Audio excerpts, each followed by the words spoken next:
তোমাদের পাশেই আছি, হৃদয়ের কাছাকাছি। জীবনের পথ সোজা নয়, আশা নিয়ে নিত্য বাঁচি।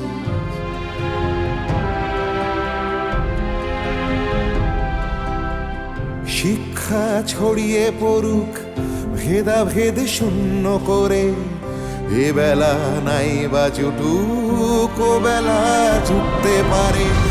বিপ্লব আসছে দেখো নারী, তুমি পিছিয়ে জানি, জ্বলে ওঠো নিজের আলোয়, মুছে দাও দুঃখ গ্লানি।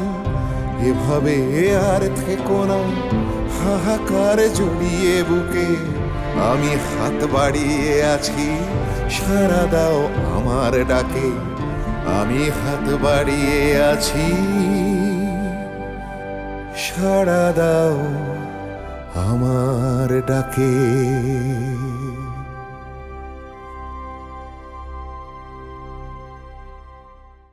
আমি যে অনেক বড় অন্যায় করে ফেলেছি মা। আমি কোন মুখ নিয়ে ওনার সামনে গিয়ে দাঁড়াবো? উনি যে আমাকে কোনোদিন ক্ষমা করবেন না। কেন করবেন না? নিশ্চয়ই করবেন। মায়েরা চিরকালই সন্তানদের ক্ষমা করে এসেছেন, কারণ তারা সন্তানদের নিজেদের থেকেও বেশি ভালোবাসেন। দেখ মা, উনি অসুস্থ, এ সময় তুই তার পাশে থাকবি, ওনার সেবা করবি, কারণ এটা তোর কর্তব্য। কিন্তু আমার যে খুব ভয় করছে মা। শোনো, এই বাড়িতে আর কোনো বিয়ের কথাবার্তা হবে না। এই বিয়ে বিয়ে করে যত অশান্তি, যত ঝামেলা। ও আসুন আসুন আসুন আসুন। এই তুই বাইরে দাঁড়িয়ে কেন? ভিতরে আয়। বোমা, ওখানে দাঁড়িয়ে থাকলে কেন? এসো, ভেতরে এসো।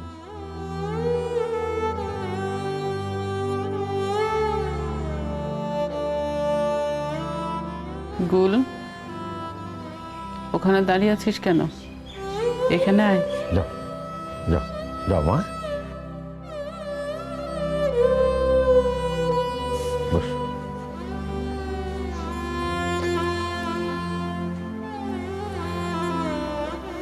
কাঁদছিস কেন বোকা? আমি কি মরে গেছি? ছি আম্মা, অমন কথা মুখে আনবেন না। আপনি মরার আগে আল্লাহ যেন আমাকে টেনে না। এই জন্যে বুঝি কাল আত্মহত্যা করতে গিয়েছিলি?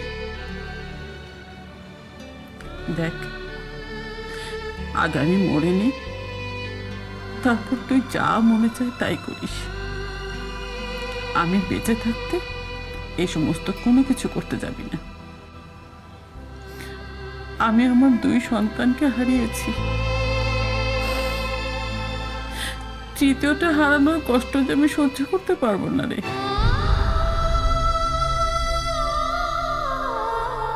না মা, আমি আপনার সন্তান হবার যোগ্য না। আজ আমার জন্য আপনার এই অবস্থা, আপনার এই অসুস্থতার জন্য আমি দায়ী। আমি এই বাড়িতে আসার পর থেকে কোনো কিছু ভালো হয়নি, সব খারাপ হয়েছে। কে বলেছে তুই আসার পর থেকে কোনো কিছু ভালো হয়নি? অন্তরার অমন সুন্দর ফুটফুটে সন্তান হয়েছে, অন্তরার সংসার নতুন করে হয়েছে। আমার সুলতানও তো কাজে হাত দিয়েছিল, কিন্তু তোমরা দয়া করে এই সমস্ত কথাবার্তা বন্ধ করবে? তোমার এই শরীর নিয়ে কিন্তু কান্নাকাটি করা ঠিক না পেয়ারা। হ্যাঁ মা, আপনি আর কাঁদবেন না, আমি আপনাকে কাঁদতে দেব না। আপনারা যা বলবেন আমি তাই করব, যার সঙ্গে বিয়ে দিতে চাইবেন আমি বিয়ে করব। শুধু আমি আপনাদের খুশি দেখতে চাই, আর কিচ্ছু চাই না আম্মা, আর কিচ্ছু চাই না। আর আমি চাই তুই সুখে থাক, তুই আনন্দে থাক, আর কিচ্ছু চাই না, আর কিচ্ছু চাই না মা।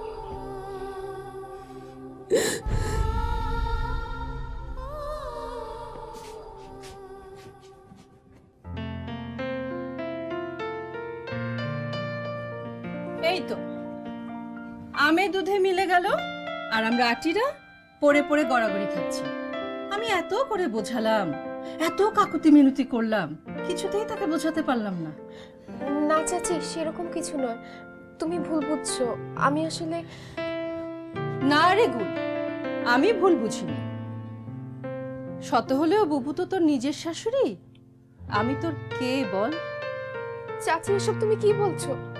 এবার কিন্তু একটু বেশি বাড়াবাড়ি হয়ে গেল চাচি। ভাবি, চাচি মজা করছে, তুমি ওনাকে চেনো না? চাচি আসলে আমি সবার কথা চিন্তা করে এই সিদ্ধান্তটা নিয়েছি। আমি অনেক ভেবে দেখেছি, সবাই যেহেতু চাইছে আমার এই বিয়েটা হোক, তারা তো আমার ভালোর জন্যই চাইছে। আর আমি এই বাড়িতে আসার পর থেকে কখনো তাতে আমরা সবাই খুব খুশি হয়েছি। দেখবি তুই ভালো থাকবি, সুখে থাকবি। ও ভালো কথা, তোর মা দাদা ওনাদেরকে তো দেখলাম না, ওনারা সব কোথায়? ওনারা তো চলে গেছেন, আসলে বাড়িতে বলে আসেননি তো, তাই তাড়াহুড়ো করে চলে গেলেন। ওখানে আমার সবাই চিন্তা করবে তো। ও তা তো করবেই, ভালো করেছেন। এবার তোমাদের মজা করার শেষে আমরা বাড়ির কাজে হাত লাগাতে পারি? হ্যাঁ নিশ্চয়ই, আজ আমি অনেক খুশি। আজ তুই আমাকে যা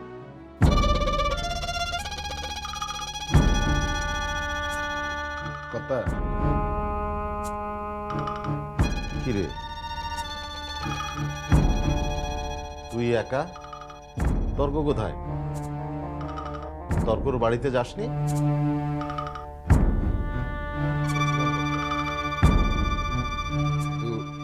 কিন্তু কি? বাড়িতে তালা দেয়া। তালা দেয়া মানে? কথা আশেপাশের লোকজনকে জিজ্ঞেস করে জানতে পারলাম আজ কাকডাকা ভোরে তর্করত্ন মশাই শহরে চলে গেছে। তর্ক মশাইয়ের ছেলে শহরে থাকেন তো, সেই তার বাবা মাকে নিয়ে চলে গেছে। কি শহরে চলে গেছে? আমাকে একবার জানানোর প্রয়োজনও বোধ করলো না। প্রাণের ভয় অনেক বড় ভয় কর্তা, তাই তো উনি পালিয়েছেন। এখানে থাকলে যদি বিপ্লবীদের হাতে মরতে হয়, আর আপনাকে বললে আপনি যদি যেতে না দেন, তাই হয়তো। ছি ছি ছি ছি ছি ছি। এত ভীতুও মানুষ হয়? এতদিন তো এত বড় বড় কথা বলতো, সেসব কথা কোথায় গেল? আর প্রাণের ভয় বুঝি আমাদের নেই? ওর থেকে অনেক বেশি বিপ্লবীদের খারাপ নজরে আমরা আছি। তাই তো কর্তা, আমিও ভাবছি আমি এই গ্রাম ছেড়ে চলে যাব। এই বীরত্ব দেখাতে গিয়ে শুধু শুধু বিপ্লবীদের হাতে মরে কি লাভ বলুন? চুপ কর, খালি উল্টো পাল্টা কথা। তোর কপালে যেদিন মরণ লেখা আছে তুই সেদিনই মরবি, তার আগে কেউ তোকে মারতে পারবে না। আর মরণের হাত থেকে পালিয়ে কেউ কোনোদিন বাঁচতে পেরেছে? এছাড়া আমার কাছে খবর আছে, নতুন দারোগা আসছে। তারপর দেখ না বিপ্লবীদের আমি কি করি। ইংরেজ পুলিশ মেরেছে, ওরাও বাঁচবে না। যাক, এতদিন পর একটা ভালো সংবাদ শুনলাম। হ্যাঁ অবশেষে। মেয়েটার জন্যে আমার খুব চিন্তাই হতো। আমরা তো আর চিরকাল থাকবো না। মেয়েটার একটা গতি করতে পেরে এখন একটু শান্তি পাচ্ছি। দেখো মোহর, কার অন্য কোথায় লেখা আছে উপরওয়ালা ছাড়া আর কেউ তো জানে না। যার অন্য যেখানে লেখা আছে সে সেখানেই খাবে। আরো ভালো লাগছে কেন জানো? গুলের যে বাড়িতে বিয়ে হচ্ছে তারা খুবই ভালো মানুষ। তা ঠিক। আর মিজানও কিন্তু ছেলে হিসেবে খুব ভালো, ভদ্র, নম্র, বিনয়ী, বড়দের সম্মান দিতে জানে। আর তুমি জিনিস লক্ষ্য করেছো, ওর চেহারার মধ্যে কেমন একটা মায়া মায়া ভাব আছে। কিন্তু আমি যে একটা অন্য চিন্তায় পড়েছি সোমরা। দেখো দেখি, কি চিন্তা, কি বলছো তুমি সব? সামনে গুলের বিয়ে, কিন্তু গ্রামের যে পরিস্থিতি তাতে যে কি করবো কিছুই বুঝে উঠতে পারছি না। চারিদিকে যেরকম খরা লেগেছে, ভেবেছিলাম যে একটা জমি বিক্রি করে গুলের বিয়েটা দেব, কিন্তু জমি যে বিক্রি করব ক্রেতাও তো তেমন নেই। আবার তুমি জমি বিক্রি করবে? এই তো অল্প একটু জমি পড়ে আছে, সেটুকু যদি বিক্রি করে দাও তাহলে আপদে বিপদে তোমার চলবে কি করে? তুমি আছো না, আমি বিপদে পড়লে তুমি কি হাত গুটিয়ে বসে থাকবে? সে যে আমি পারবো না তা তুমি ভালো করেই জানো। মশাই, কবিরাজ মশাই, কবিরাজ মশাই, আমার বাড়িতে চলেন কবিরাজ মশাই। আমার বউয়ের খুবই শরীর খারাপ। কি হয়েছে? ওর শরীর জ্বরে পুড়ে যাচ্ছে কবিরাজ সাহেব, অসহ্য কাশি, কাশির সাথে আবার রক্ত বেরোচ্ছে। আপনি একটু তাড়াতাড়ি চলেন, নাহলে আমার বউ বাঁচবে না। ঠিক আছে ঠিক আছে, তুমি শান্ত হও। চলো তো মোহর দেখি।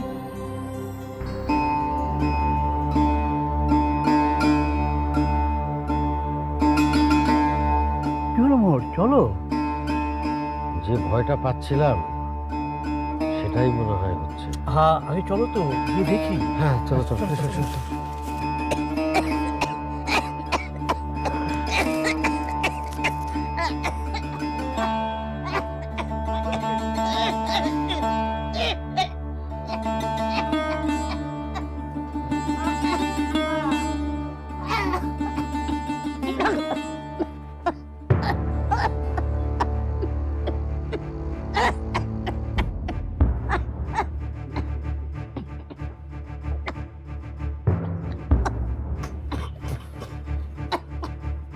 তুমি একটু দেখো তো শুন না। দেখার কিছু নেই, ও যখন রাস্তায় বলছিল তখনই আমি বুঝে গিয়েছিলাম। তাহলে এখন করণীয় কি? এই তো ভাবছি। কি হয়েছে কর্তা? আমার বউয়ের কি হয়েছে?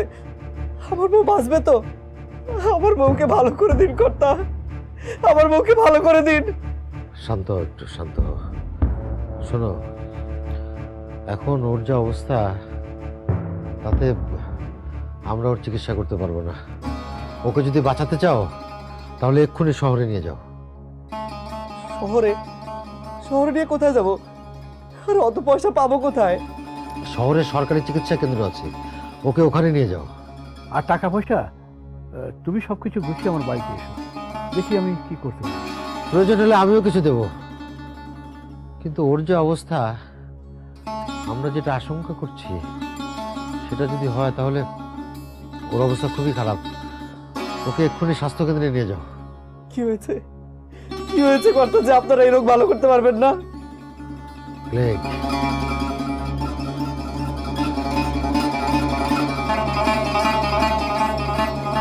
দেখো, এই রোগের কোনো ওষুধ আমাদের কবিরাজি বিদ্যায় নেই, আর এই রোগের যে কি ওষুধ সে সম্পর্কে আমাদের কবিরাজি বিদ্যায় কোনো উল্লেখ নেই।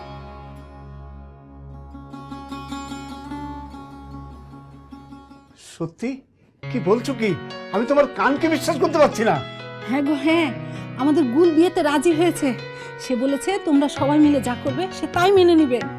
আল্লাহর অনেক রহমত, শেষমেশ আমাদের মা বিয়েতে রাজি হয়েছে। সত্যি গো, আমার বোন আবার নতুন করে ঘর করবে, সংসার করবে। কজন মেয়ের ভাগ্যে এরকম জোটে বলো? আমি আজই পীরের মাজারে গিয়ে সিন্নি দিয়ে আসবো। তাই করো বেগম, তাই করো। এখন তুমি যা ঠিক করবে তাই হবে। আমি যদি তোমায় না যেতে দিতাম তাহলে আজ আমার মেয়ের ঘর কিছুতেই বসতো না। তাহলে তখন তো খুব আটকাচ্ছিলে। আটকায় কি সাধে? ভয়ে। এমনিতে আমাদের যা সময় পড়েছে, হওয়া কাজও আটকে যায়। তার মধ্যে তোমার যদি শরীর খারাপ হয় তাহলে আমি যে কি করব, কোন দিকে যাব, এই ভেবে আমি তোমাকে বাইরে যেতে বাধা দিই। আমি কি তা জানি না? সে কারণেই তো আমি খুব একটা বাইরে বেরোই না। কিন্তু মাঝে মাঝে তো বিপদে পড়লে বেরোতেই হয়। দেখো, আমার কিছু হয়েছে আমি তো ঠিকই আছি। তবে তোমায় একটা সত্যি কথা বলি, আমি গিয়ে প্রথমে গুলকে রাজি করাতে পারিনি। তাহলে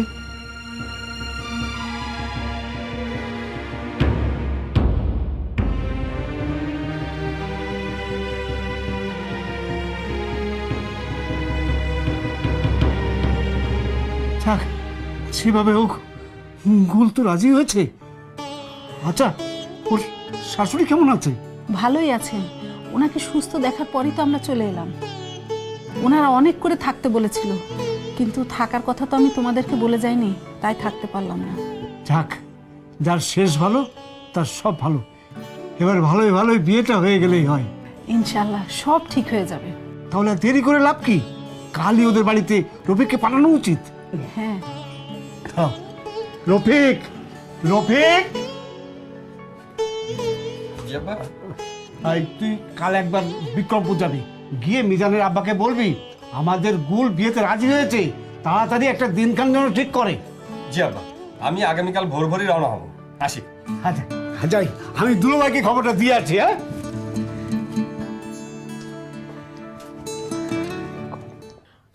পারেও বাবা এই বাড়ির মানুষজন কিছু। সে যখন রাজি হবি তাহলে এতদিন এত নাটকের কি দরকার ছিল?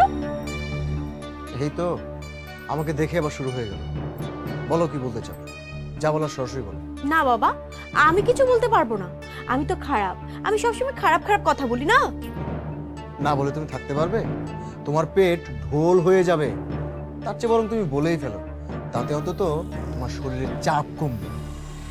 আমাকে নিয়ে তোমার চিন্তা করতে হবে না। তুমি তোমার আব্বা আম্মা আর তোমার পরিবারের কথা চিন্তা করো। যা যাত্রা করলো তোমার মা মেজু বউকে বিয়েতে রাজি করানোর জন্য, সত্যি পারেও বটে। বৌমার শাশুড়ি মিলে পুরো একটা যাত্রাপালা গাইতে পারে। কি যাতা বলছো? যা হয়েছে সেটা পরিষ্কার করে বলো না। এমন করছো যেন কিছুই জানো না।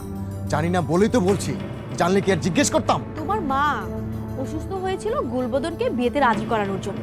বাজে কথা বলা বন্ধ করো হামিদা। তোমার মতো মেয়ে মানুষের মনে এর থেকে বেশি আর কি আসবে? এই কারণেই তো আমি কিছু বলি না।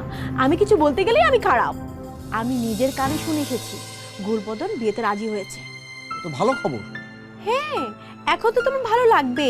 বিয়েটা তোমার আব্বা আম্মা দিচ্ছে না। আচ্ছা তুমি আমাকে একটা কথা বলো তো, তোমার সমস্যাটা কোথায়? আমার আবার সমস্যা হতে যাবে কেন?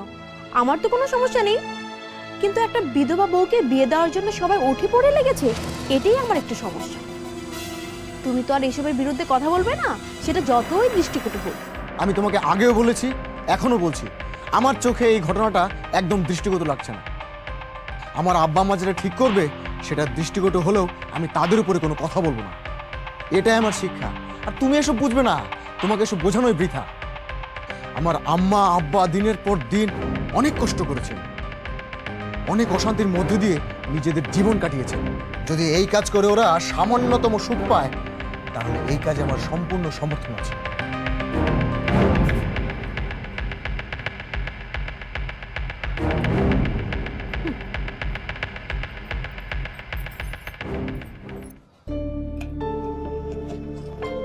কি গো, তুমি শুতে যাবে না?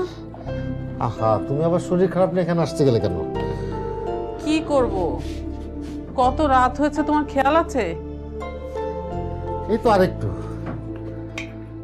এক কাজ করো, তুমি গিয়ে শুয়ে পড়ো, আমি আসছি। আমি গিয়ে শুলেও তো আমার ঘুম আসবে না। তুমি এখনো পর্যন্ত কিছু খাওনি, আমি কি শুতে পারি? তোমাকে নিয়ে যে আমার খুব চিন্তা হয়, তুমি এটা বোঝো না কেন? বুঝি পেয়ারা, সবই বুঝি। বুঝো তুমি আমাকে এভাবে কেন কষ্ট দাও?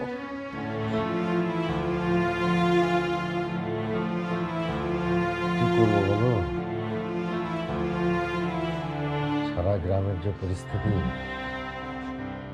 এখনই যদি কিছু করতে না পারি পুরো গ্রাম গোরস্থান হয়ে যাবে।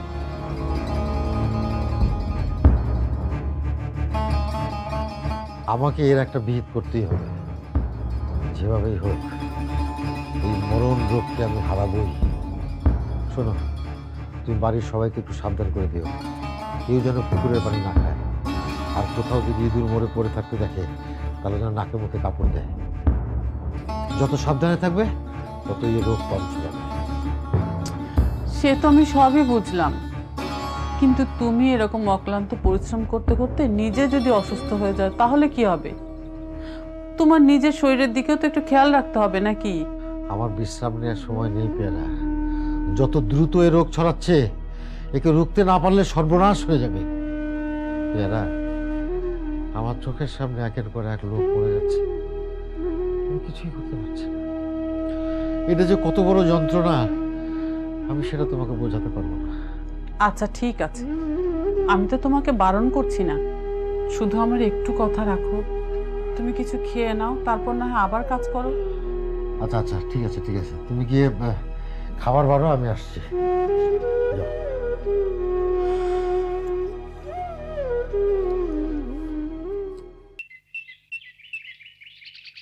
কেষ্ট, তর্কের ব্যাপারটা ঠিক কিরে কেষ্ট,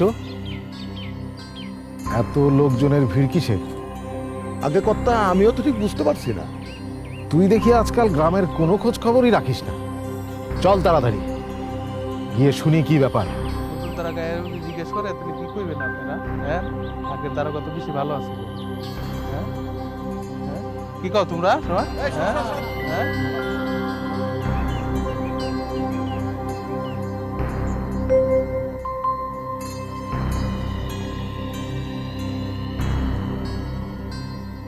কি ব্যাপার সকাল সকাল এত লোকজনের ভিড়?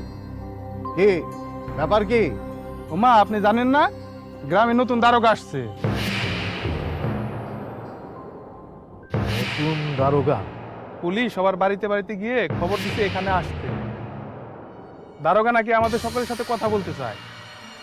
কথা? ওই যে মনে হয় নতুন দারোগা আসছে।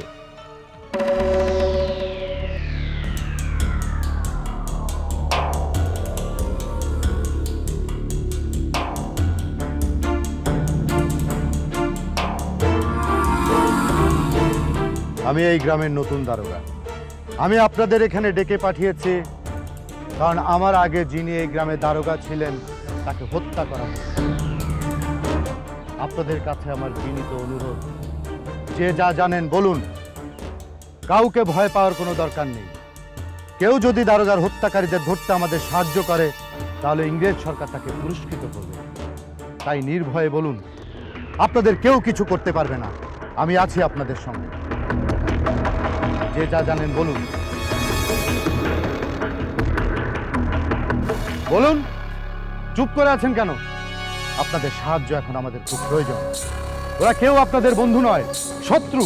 ওরা কেবল আপনাদের ক্ষতিই করবে। না না মাস্টার, তা হয় না। আর কোথায় পালাবো? আমরা যেদিকে যাব সেদিকে লাল মুখ বাদরগুলো আমাদের পিছু নেবে। আমি পালিয়ে যাব না, আমি বীরের মতো বাঁচতে চাই। তাহলে তাহলে আমাদের এখন করণীয় কি? শোনো মাস্টার, আমাদের এখন কিছুদিন সাবধানে থাকতে হবে। তুমি এক কাজ করো, আমাদের গোলা বারুদ বন্দুক কাগজ দস্তাবে সব কিছু সরিয়ে ফেলতে হবে। আর আমাদের বিপ্লবী ভাইদেরকে খবর দাও, তারা যেন তাদের এই বিপ্লব সম্পর্কিত সমস্ত কাগজপত্র সরিয়ে ফেলে। দারোগা যখন এসছে তখন খুব শীঘ্রই তল্লাশি শুরু হয়ে যাবে। তার আগেই আমাদের সাবধান হতে হবে।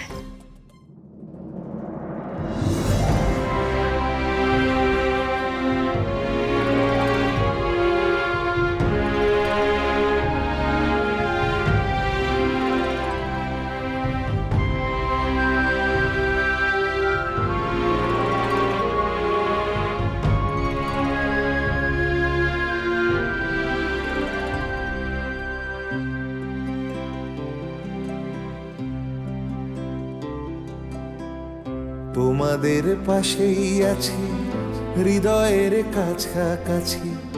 জীবনের পথ সোজা নয়, আশা নিয়ে নিত্য বাঁচি।